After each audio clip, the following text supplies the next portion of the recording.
Hello, once again, everybody, to the One Fear Per Year podcast. I am so excited to dive in with my next guest, Carla Johnson. Thank you so much for being here. I appreciate you. Thank you, Janice. Thank you. And if you can't see her, I mean, we are doing a YouTube video, but if you're just listening, she has this gorgeous blue sweater on this gorgeous blue background, and her eyes are like the brightest blue ever. I don't know. I just had to say that. Beautiful. Blue's my So color. what's that? Blue's my color. Yeah. Lose the color, and it's perfect on you. So we're going to dive right in, Carla. I want to know of what has been your relationship with fear? Because some people can relate a lot, a lot. I mean, we all have fear, but some people are like, oh, fear was a huge thing for me. And others are like, yeah, I mean, fear, but not a big deal. What was it like for you? What has it been like for you? I think I've had an interesting relationship with fear.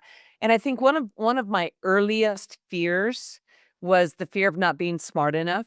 And this comes because I'm the youngest of 5 kids. And I think whenever you're the youngest kid in the family, you spend your formative years especially playing catch up. Everybody does everything before you. And not only am I the youngest, but my 4 older siblings are incredibly smart, well-educated, PhDs. I think I'm the only one in the family who only has 2 college degrees.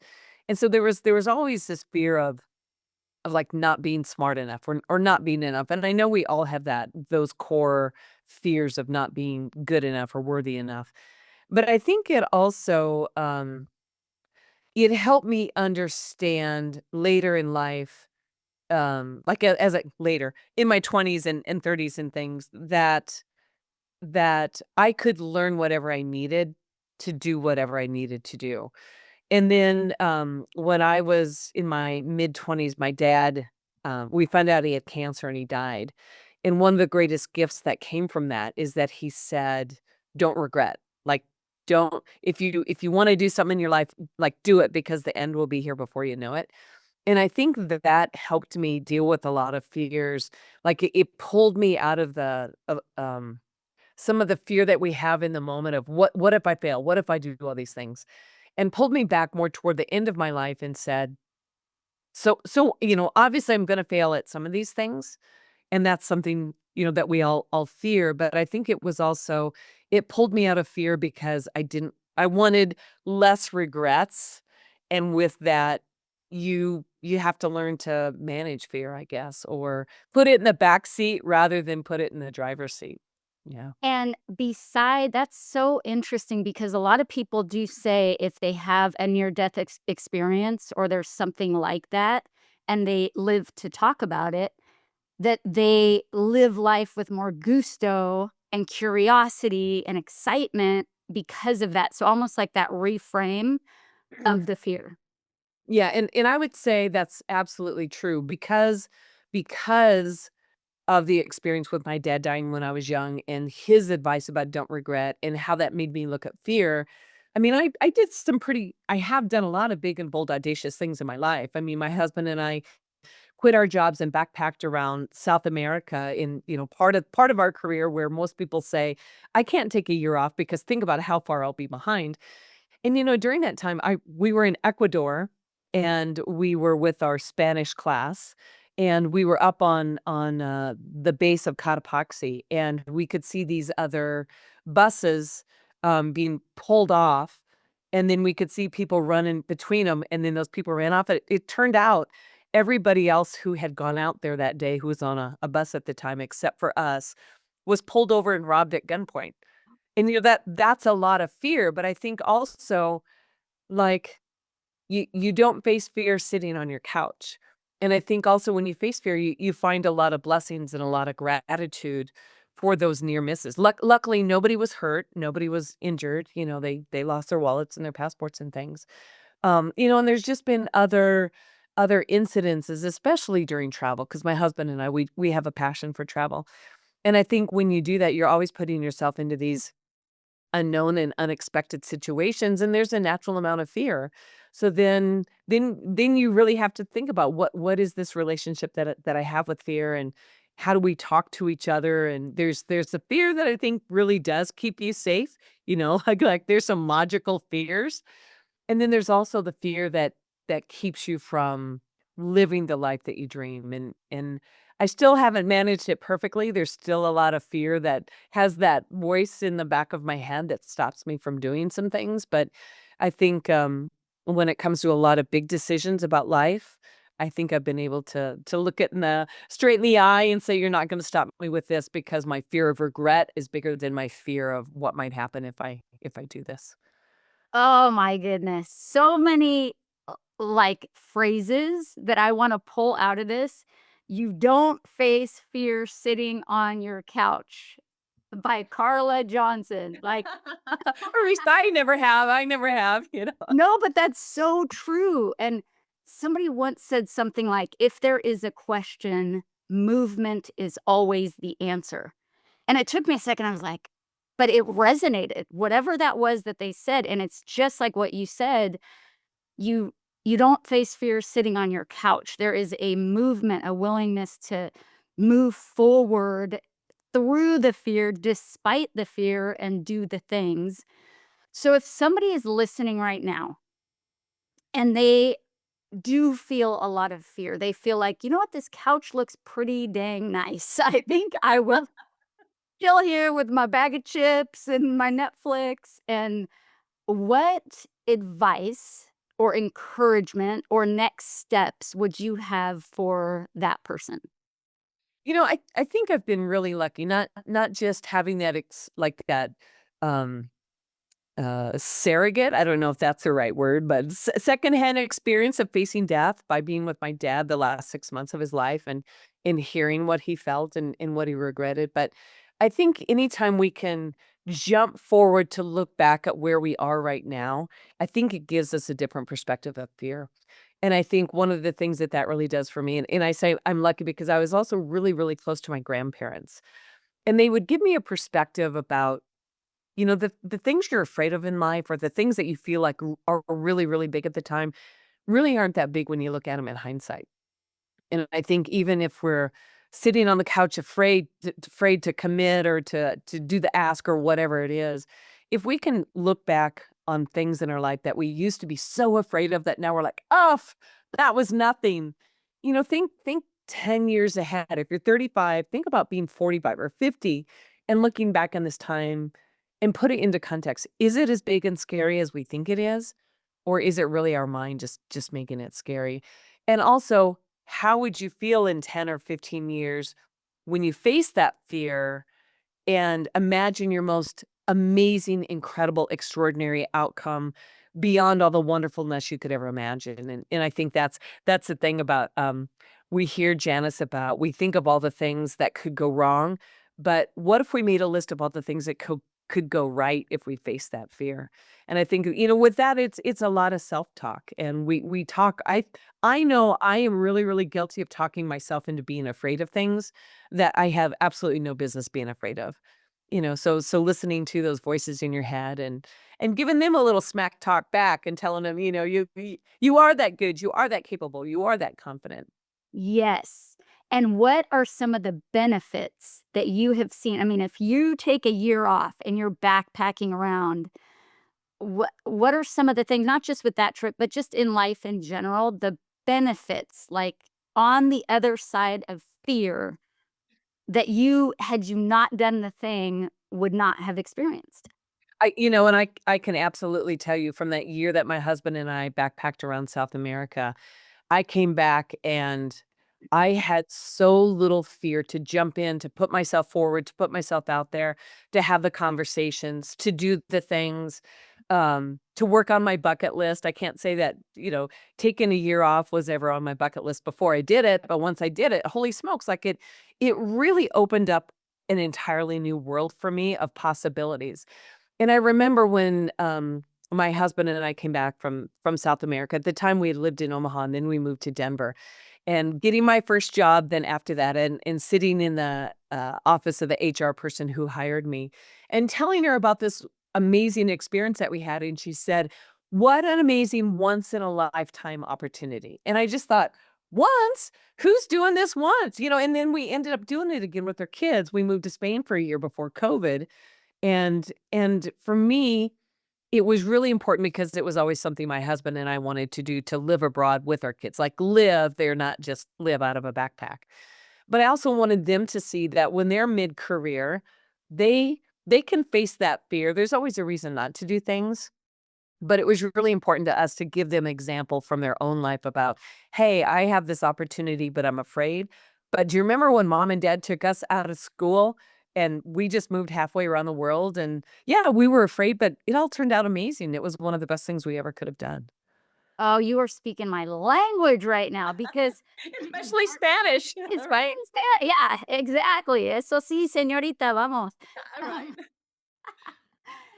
Because part of the thing is building your courage muscle. And it sounds like that is exactly what you were doing on these trips is instead of waiting for scary situations to just come your way or losses and then having to deal with it just like uh, on your heels. Yeah. Instead, you're taking this proactive approach of, hey, let's do some things that are outside of our comfort zone, thereby building our courage muscle, having amazing stories to tell, being curious about life, like living our best lives. And I think that is so powerful, powerful for everybody listening just to think like, what is that thing that I could do to stretch myself? And it doesn't have to start, right, with a year-long trip to Spain. Totally. How would you suggest someone start being, taking those steps to be a little bit uncomfortable to then be able to take the bigger steps? Well, and I think what uncomfortable looks like is different for everybody. So like for you and me, because we realize what fear can do to us, I think our next step for uncomfortable can be different. But if you so like that's one end of the scale, right? What you and I and how we've learned to live in that relationship we have with fear. But I think it's like a lot of times it's something as simple as looking somebody in the eye and having a conversation.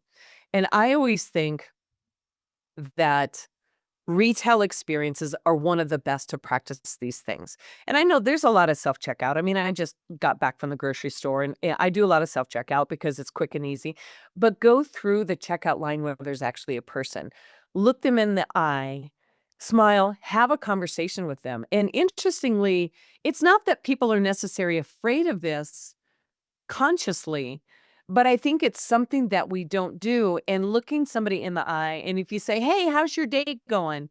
And the person says, "Fine," "Oh, it's fine. How's yours?" Like, that's an automatic conversation kinda thing. But have a little courage and face your fear and say, "You know what? I'm really struggling today. Like, I'm tired, I don't feel good," or, "My dog's sick." Have the courage and face the fear of showing a little vulnerability, and it's really fascinating how that whole dynamic can change like that. And that's like a little fear you can face. Maybe your fear is raising your hand in a meeting. You don't plan out what you would say ahead of time, or if somebody asks for your opinion, don't just follow the standard way of responding like, "Oh, how's your day? Oh, I'm fine. How are you? Oh, I'm fine." That says nothing. But it keeps us in our comfort zone and it keeps us from being afraid of having vulnerable conversations. And it doesn't like vulnerable conversations doesn't have to go deep into your psyche. It can just be something like, I'm just having a down day. It can be as simple as that. And I think anytime we take even the tiniest bit of a step outside of our comfort zone, that's the first big thing that we can do to start to face our fear. Ah, that is so good because actually, you're right, social anxiety and fears around just being authentic with people and connected to people, because many times we're not even connected to ourselves, and so it's very hard then to be connected to others, but making that intentional choice, "I am gonna go to this store today. I am gonna smile and look somebody straight in the eyeballs and have a conversation and truly care about what the response is and just connect in and have that sense of presence." is huge. So I love that. Excuse me. I love that suggestion. Now, no right or wrong answer. I ask everybody this. If you were to pick an opposite word of fear, so you have fear over here, the exact opposite, what word would you choose? I think I would choose curiosity because I don't feel that we can be afraid and curious at the same time. Because I think curiosity is about fear you have, in my opinion, fear you have predetermined what the outcome's going to be, and it's going to be a negative, threatening in some way, shape, or form outcome. But I think with curiosity, we haven't decided what that outcome is. There's a lot of possibilities, and let's just explore those possibilities and what they might look like.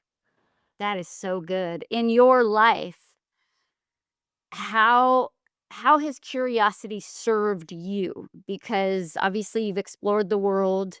What other what other ways has that intentional choice of being curious, how has that served you? I think one thing that curiosity's done for me is that I have learned random facts about random topics from random people in all walks of life. At my job, when I travel, personal life, just, at the grocery store, at the coffee shop kind of thing. And I think what has helped me so much with this curiosity is that sooner or later I'm in a situation and I need an idea and all of those, you think about ideas and creativity and innovations about connecting the dots. I think about curiosity as collecting those dots. And I think people who are able to face their fears maybe a little more easily have been curious, collected a lot of dots. And so when they face something that takes them out of their comfort zone, that's very different, instead of going to the fear side, they move more to the curious side and say, where have I seen this before? Or something similar or something like this. And then it helps dissipate that fear and helps them find a path forward. Because this is the One Fear Per Year podcast, and I know we do like to make ourselves uncomfortable more than once a year, hopefully, but just to not overwhelm ourselves, is there anything in this upcoming year or something last year that you've done or something that you wanna do that you know you feel that resistance and you know there's some fear involved that you plan to walk through or that you recently did walk through? Yeah, my husband and I and our son, who had just graduated from high school, we went to Japan and we hiked Mount Fuji. And, like, I mean, I am a hiker. We live in Colorado. We have the mountains and things. But there was something about, I think, the intimidation of Mount Fuji that I was afraid of. And also I had a girlfriend who had hiked it about a month before we were going to leave. And she said it was the hardest thing she'd ever done, and she trained for 10 months, and I got really afraid of what if I can't do it? What if I'm the one who slows everybody down? Like, what if I get injured? What if, all the what ifs, the negative what ifs. And and the interesting thing was, like, in Colorado, we have a lot of 14,000 feet mountains, which my husband and I climbed to train. Mount Fuji's 12,000, but it's a volcanic mountain, a lot of different kind of terrains and things, and I think it's back to our conversation about once you start to take action, it helps that fear get smaller. So I think the more fear I had, the more action I took to try to preempt that fear. And then when I got there, it was like, oh, this isn't so bad at all. But I think that fear that we make up in our mind, especially if we don't take action, it just gets bigger and bigger. So I would say that's the big fear that I faced in this last year. That is amazing. How long does that take? What was that experience just in a nutshell like to climb? You can go up and down in a day easily. We went up to a base overnight station, in one day. So it was, I don't know, it was maybe 4 hours of hiking, 4 or 5 hours of hiking. Stayed there overnight because then we could watch the sunset and we could see the shadow of Mount Fuji over the clouds below us. And then we got up at 4 to watch the sunrise, and then from there, we hiked to the top and summited, and then came back down. So it was, I wouldn't say leisurely because there was still exertion, but it was an easy to do 2-day trip, but we met plenty of people who summited and came back down in the same day. And do y'all hear that? Like the benefits of saying yes to something that's uncomfortable, that's hard, that's scary. You get to climb and see a beautiful sunset and just experience nature in that way and the beauty of being together. And I think what an amazing way to end this podcast just by telling everybody in honor of your dad, live with no regrets. Yeah, Like, and I think the Mount Fuji lesson was just keep putting one step in front of the other. that's it. One foot in front of the other. Live this life big, bold, and brave. And Carla, you have been such a delightful guest. Thank you for joining me today. Oh, thank you, Janice. It was really nice to be together with you. Thanks.